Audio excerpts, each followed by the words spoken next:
Assalamualaikum warahmatullahi wabarakatuh. Perkenalkan kami dari kelompok 7 kelas Sistem Informasi 2022D akan mempresentasikan mengenai organisasi kami yaitu Belajar Kui. Next. Di sini kami ada 4 anggota. Yang pertama ada Dian Rahma Maulida dengan 3 digit NIM terakhirnya 115. Saya sendiri Siti Nur Hamida dengan 3 digit NIM terakhir 116. Kira Ruth Kizador Leben 3 digit NIM terakhir 117 dan Agnes Astri Mulyani 3 digit NIM terakhir 121. Next. Di sini kami akan menjelaskan gambaran umum mengenai apa sih ya organisasi Belajarku ini. Jadi Belajarku ini adalah sebuah perusahaan bimbel yang memiliki peran penting sebagai penghubung mulai dari siswa sekolah dasar, sekolah menengah pertama, sekolah menengah atas, dan perguruan tinggi negeri dengan menyediakan informasi tentang jurusan PTN, materi pelajaran uji seleksi penerimaan mahasiswa baru, serta metode inovatif untuk menghadapi tes masuk PTN. Next. Nah, tujuan dari Belajarku sendiri ini adalah eh, lembaga pendidikan ini adalah lembaga pendidikan tambahan yang dimana siswa ini dapat memperoleh bantuan dalam memahami pelajaran sekolah mereka untuk mempersiapkan ujian dan meningkatkan keterampilan akademik mereka. Next. Nah, manfaat dari belajar kuis sendiri ini adalah memberikan gambaran umum tentang perencanaan strategi digital dalam lembaga bimbingan belajar yang menjadi referensi untuk penelitian selanjutnya dalam bidang perencanaan strategi digital dan memberikan panduan perencanaan strategis bagi perusahaan. Selanjutnya akan dilanjutkan oleh rekan saya. Baik, berikut adalah struktur organisasi dari Belajar Koi. Di sini terdapat top manajemen yaitu direktur utama, kemudian middle management. Yang pertama yaitu ada staf ahli dirut, kemudian divisi sumber daya manusia, divisi keuangan dan akuntansi, divisi sistem informasi atau IT, divisi akademik, divisi operasi, kepala cabang, dan juga ada low management. Yang pertama, manajer SDM, kedua, kepala bagian SDM, yang ketiga, manajer keuangan dan akuntansi, yang keempat, kepala bagian keuangan, kelima, kepala bagian akuntansi, manajer IT, kepala bagian TI, manajer akademik, kepala bagian pengajar, kepala bagian kesiswaan, manajer operasi, kepala bagian operasional, kepala bagian customer service, manajer marketing, kepala bagian marketing, kepala bagian umum cabang, kepala bagian akademik, dan kepala bagian marketing. Selanjutnya yaitu standar operasional prosedur. Di sini terdapat 4 bagian. Yang pertama yaitu operasional, yakni penerimaan siswa baru, penyelenggaraan kelas, pengawasan dan evaluasi. Yang kedua yaitu bagian keuangan, ada manajemen keuangan dan pengelolaan dana. Yang ketiga yaitu ada SDM, yaitu sumber daya manusia, terdapat perekrutan staf dan pengembangan staf. Yang keempat yaitu ada marketing, berisi strategi pemasaran dan hubungan dengan pelanggan. Selanjutnya akan dilanjutkan oleh rekan saya. Yang berikutnya ada analisis SLA, OLA, dan RACI. Next. Yang pertama SLA atau Service Level Agreement.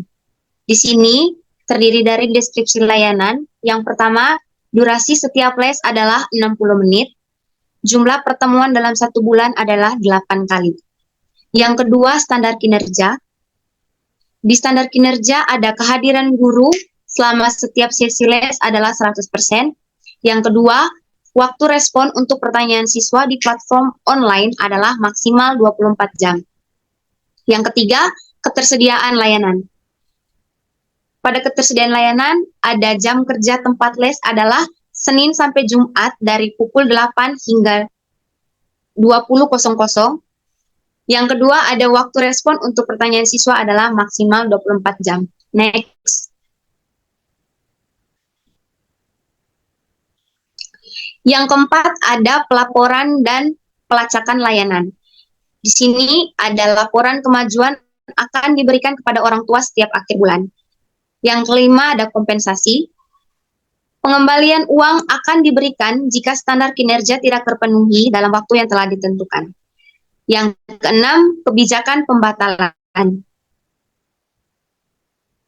Batas waktu pembatalan adalah minimal 24 jam sebelum jadwal pertemuan. Yang ketujuh, perubahan setelah pemberitahuan minimal 30 hari. Next.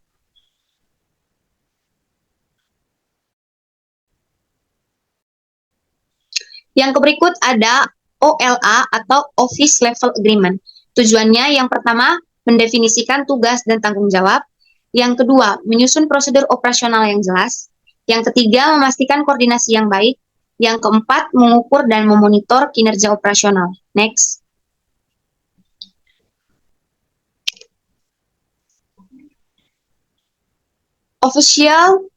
Office Level Agreement. Yang pertama ada divisi SDM atau sumber daya manusia. Yang kedua ada divisi keuangan dan akuntansi. Yang ketiga ada divisi teknologi informasi. Yang keempat ada divisi akademik. Yang kelima ada divisi operasi. Yang keenam divisi marketing. Yang ketujuh kepala cabang. Yang berikutnya akan dijelaskan oleh rekan saya.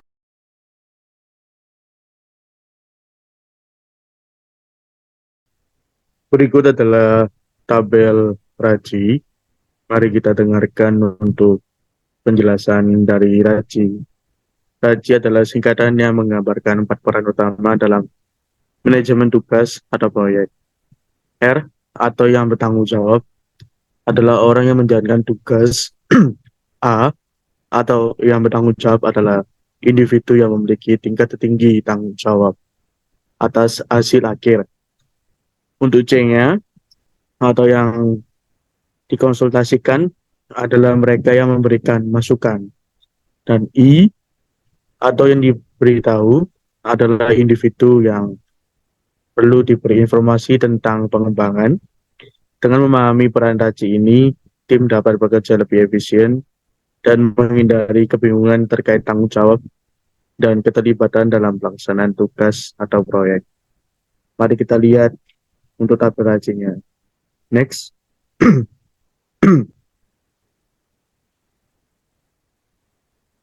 Next.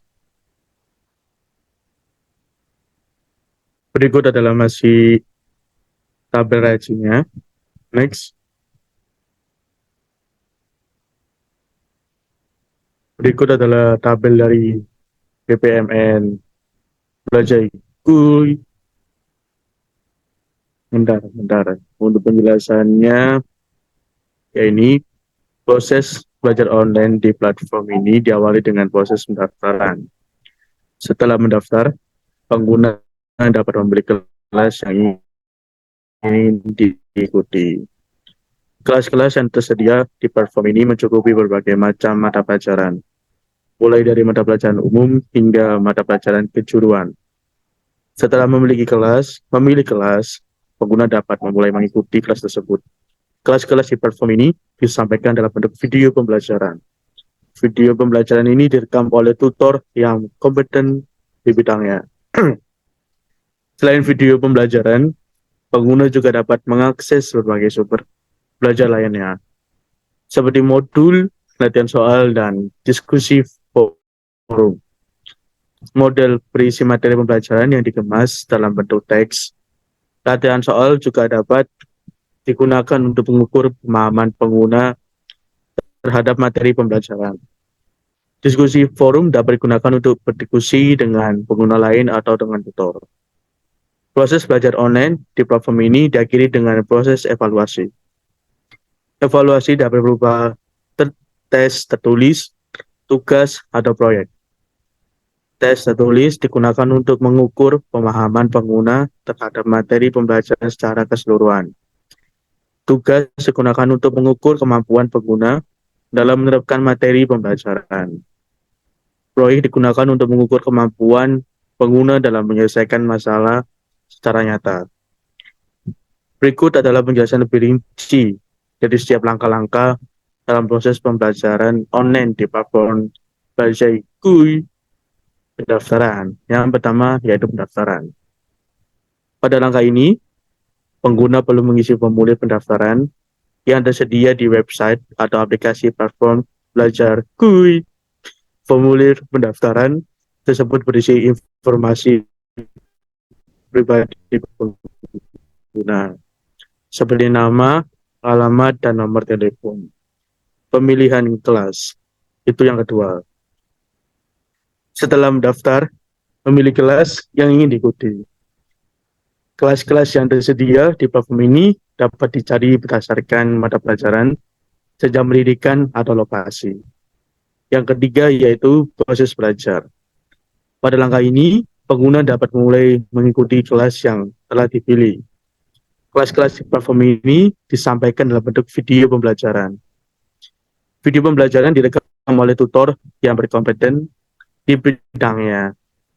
Video pembelajaran di platform Belajar Kui dapat diakses kapan saja dan mana saja. Pengguna dapat menonton video pembelajaran berulang kali untuk memahami materi pembelajaran yang dengan lebih baik. Selain video pembelajaran, pengguna juga dapat mengakses berbagai sumber belajar lainnya, seperti modul, latihan soal, dan diskusi forum. Modul berisi materi pembelajaran yang dikemas dalam bentuk teks. Latihan soal dapat digunakan untuk mengukur pemahaman pengguna terhadap materi pembelajaran, dan diskusi forum dapat digunakan untuk berdiskusi dengan pengguna lainnya atau dengan tutor. Yang keempat, yaitu evaluasi. Proses belajar online di platform Belajar Kui dapat diakhiri dengan proses evaluasi. Evaluasi dapat berupa tes tertulis, tugas, atau proyek. Tes tertulis digunakan untuk mengukur pemahaman terhadap materi pembelajaran secara keseluruhan. Tes tulis juga dapat dilakukan secara online atau offline. Tugas digunakan untuk mengukur. Next, mohon ditunggu sebentar. Internet teman saya masih loading. Demikian penjelasan dari PPMN dari platform Belajar Kui. Next. Sekian dari presentasi kami. Hidup terasa sepi tanpa kekasih. Asik. Cukup sekian dan terima kasih. Wena.